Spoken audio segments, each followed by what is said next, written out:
Cricket বিশ্বে কিছু ব্যাটারের খেলা যেমন মনে রাখার মতো হয়, তেমনই কিছু সময় আসে যখন তারা ফর্মে সমস্যা অনুভব করেন। আজ সেই গল্পের কেন্দ্রে রয়েছেন ইংল্যান্ডের সাবেক অধিনায়ক ও wicket keeper batsman Jos Butler.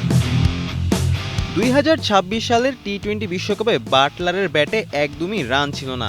8 ইনিংসে মাত্র 87 রান, যার মধ্যে 5টি এক অঙ্কের স্কোর।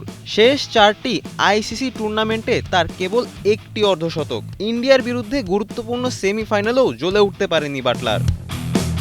ফলের নির্যাস ও দুধের সমন্বয়ে পোলার টর্নেডো গ্রিন অ্যাপল আইসক্রিম। মন ভালো থাক। তবুও ইংল্যান্ডের জন্য ম্যাচ জয় হিসেবে তার নাম চিরস্মরণীয়। তার রেকর্ডের খাতায় এমন কিছু ম্যাচ আছে যেখানে পুরোপুরি এককভাবেই দলকে এগিয়ে নিয়ে গেছিলেন তিনি জয়ের পথে।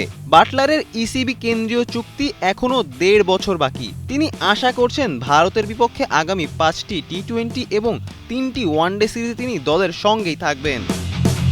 ক্রিকেটে কখনোই শেষ বলে কিছু নেই। ফ্যান্সরা আশাবাদী বাটলার আবার তার সেরা রূপ দেখাবেন, ইংল্যান্ডের হয়ে বড় ম্যাচে ব্যাট হাতে ঝড় তুলবেন।